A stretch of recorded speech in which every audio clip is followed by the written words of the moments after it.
આપણા અડદમાં થ્રિપ્સનો અટેક થયો છે, એટલે આપણે જો તેની માટે આપણે દવાનો સ્પ્રે કરવાનું ચાલુ છે. તો કેમ છો બધા ખેડૂત મિત્રો? તો આજે આપણા અડદના 40 દિવસ કમ્પ્લીટ થઈ ગયા છે. તો હું તમને આજે આપણા અડદની ગ્રોથ બતાવું કે આપણા અડદ અત્યારે કઈ કન્ડિશનમાં છે 40 દિવસ કમ્પ્લીટ થયા ત્યારે. તો જો તમે આ કન્ડિશનમાં આપણા કાંક અડદ છે, હું તમને નજીકથી પણ બતાવું. તો જો આપણા અડદ થયા છે અને આવા કાંક ગ્રોથમાં છે. તમે તેના પત્તા જો સારી કન્ડિશનમાં હતા તો અડદ છે, પરંતુ થ્રિપ્સના અટેકના કારણે અમુક છોડ મુરઝાઈ જાય રહેશે, તેના પત્તા સાવ કાળા પડી અને કરમાઈ જાય રહેશે. તો તે છોડને પણ હું તમને બતાવું અને થ્રિપ્સનો અટેક થાય એટલે છોડ કઈ રીતનો થઈ જાય છે અને આપણે પછી હું તમને તેના સોલ્યુશન માટે આપણે કઈ દવાનો સ્પ્રે અત્યારે કરી રહ્યા છીએ, તો તે પણ હું તમને પછી આગળ વિડીયોમાં બતાવું. તો પહેલાં તો થ્રિપ્સનો અટેક થાય કોઈ બી છોડમાં એટલે છોડ કેવો થઈ જાય છે અને તમે તે થ્રિપ્સનો અટેક થયો તે તમે છોડના પત્તા પરથી કેવી રીતે ખબર પાડી શકો. તો જો તમે અહીંયાથી સ્વસ્થ છોડ જેમાં કોઈ જ રોગ નથી, થોડી જીવાત છે, તેના માટે પણ આપણે સ્પ્રે કરી રહ્યા છીએ, પરંતુ કમ્પ્લીટ છે છોડ. તમે તેના પત્તા પણ જુઓ એકદમ હરાભરા છે અને સારી કન્ડિશનમાં છે. પરંતુ અહીંયા બાજુમાં જુઓ તમે, આ થ્રિપ્સનો અટેક થયો છે, આ તે છોડ છે. તો આમાં તમે એનું પત્તું જુઓ, તમે કાળું પડી ગયું છે અને એકદમ મુરઝાઈ ગયું છે. અને પાછલી સાઈડ પણ બતાવો તમને,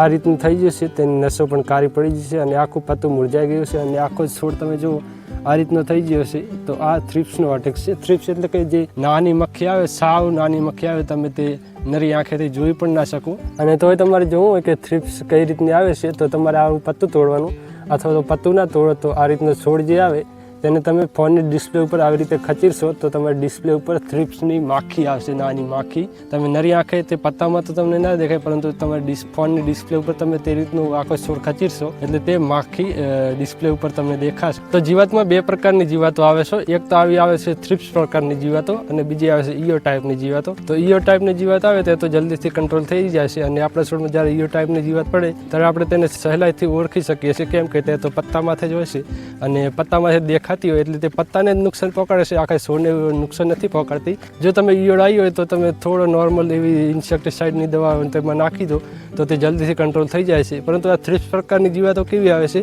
તો કે તે આખા છોડને નુકસાન પહોંચાડે છે. જે છોડની નસો આવે જે પત્તા ઉપર, તે નસામાંથી તેનો રસ ચૂસી લે છે અને આખો છોડ તે રીતનો મુરઝાઈ જાય છે. તો તમે હું બતાવું તો તમે જો આખો છોડ આ રીતનો કરી નાખે છે.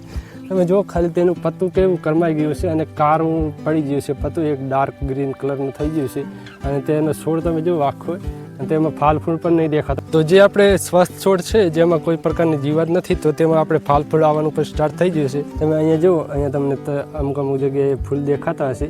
પરંતુ આવા થ્રિપ્સના લીધે અમુક છોડ જ અત્યારે તે રીતના થાય રહેશે, તો તે વધારે ના થાય તેના આપણે જલ્દીથી કંટ્રોલ કરી નાખવું પડે. ન કે જો થ્રિપ્સનો અટેક વધારે છોડમાંથી થઈ ગયો તો તેમાં ફાલ ફૂલ પણ નહીં આવે અને પછી તે છોડ જલ્દીથી ગ્રો પણ નહીં થાય, વિકાસ પણ નહીં કરી શકે. તો તેના માટે આપણે સ્પેશિયલ દવા લાવવી પડે છે. તો આપણે કઈ દવાનો સ્પ્રે કરી રહ્યા છીએ, તો ચલો હું તમને ત્યાં જઈ અને બતાવું. તો થ્રિપ્સનો અટેક થાય ત્યારે પત્તું કઈ રીતનું થઈ જાય છે તો હું તમને કમ્પેરિઝન કરી અને બતાવું. તો પહેલાં તો જો આ છે કમ્પ્લીટ સારા છોડનું પત્તું જેમાં કોઈ પણ જીવાત નથી. તેનું પત્તું તમે જુઓ કેટલી સાઇઝનું પત્તું છે અને એકદમ હરું અને કમ્પ્લીટ પત્તું છે, ક્લીન પત્તું છે. તમે જુઓ પાછળ પર તમને એ રીતનું દેખાતું હશે, તમે એમાં કોઈ જીવાત નથી દેખાતી. પરંતુ તમે આ રહ્યું પત્તું જુઓ, આ રીતે જ સાઇઝનું હશે પત્તું, પરંતુ આમાં થ્રિપ્સનો અટેક થવાથી આમાં જુઓ તેમાં નસોમાંથી રસ ચૂસી લીધો છે એટલે પત્તું કેવું મુરઝાઈ ગયું છે અને પાછળ તેની નસો પણ જો કાળી નસો પડી જાય છે. તો થ્રિપ્સનો અટેક થાય એટલે તમે આવી રીતે ઓળખી શકો. તો પત્તું આ રીતનું થઈ જાય છે, તેની કિનારી પણ જો વળી ગઈ છે. તો જો તમે આ બંને પત્તા ઉપરથી તમે અંદાજો લગાવી શકો કે થ્રિપ્સનો અટેક થાય ત્યારે તે છોડના પત્તાની શું હાલત કરે છે. અને આ થ્રિપ્સના કંટ્રોલ માટે આપણે જે દવાનો સ્પ્રે કરીએ રહ્યા, તો આ રીતે દવા ટોલફેન ઇન્સેક્ટિસાઇડ, અને તેમાં ઇન્ગ્રેડિયન્ટની વાત કરું તો આ રહ્યું છે તેમાં ઇન્ગ્રેડિયન્ટ ટોલફેન પાયરિડ 15% EC. તો 500 mlનું આરું ડબુડું છે. અને માપની વાત કરું તો આપણે આરું એક પંપમાં આરું 30 mlનું આરું એક ઢાંકણું આપણે નામીએ રહ્યા છીએ, એટલે કે 15 પંપની આ દવા છે.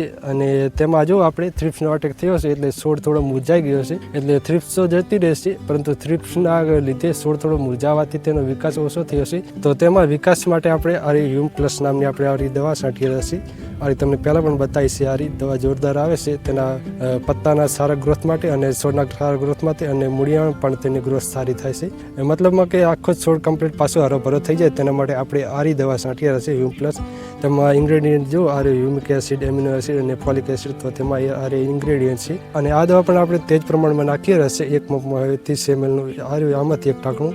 તો આજે આપણે દવા છાંટીએ રહ્યા છીએ, તો હું 3 થી 4 દિવસ પછી આનું રિઝલ્ટ પણ તમને બતાવીશ કે કેવું રિઝલ્ટ આવે છે. કેમ કે આપણે પહેલી વાર દવા છાંટીએ રહ્યા છીએ આ થ્રિપ્સ માટે. કેમ કે જો આપણે ગઈ સાલ પર આપણે અડદની ખેતી કરી હતી અને પહેલાં પણ આપણે અડદની ખેતી કરતા આવી રહ્યા છીએ, પરંતુ થ્રિપ્સનો અટેક આપણી જમીનમાં થતો નથી. કેમ કે આપણી જમીન જલ્દીથી સુકાઈ જાય છે અને થોડું ભેજવાળું હવામાન અને ભેજવાળી જમીન રહે તો જ થ્રિપ્સનો અટેક થાય છે. અને આ વખતે એ રીતનું જ થયું એટલે જ થ્રિપ્સનો અટેક થયો છે. એટલે આપણે તેના માટે આરએસ સ્પ્રે આપણે આ વખતે કરવો પડેલો છે. એટલે પહેલી વાર આપણે થ્રિપ્સનો અટેક થયો અને તેના માટે આપણે સ્પ્રે કરી રહ્યા છીએ. પરંતુ જોઈએ રિઝલ્ટ કેવું આવે છે. 3 થી 4 દિવસ પછી હું તમને બતાવીશ.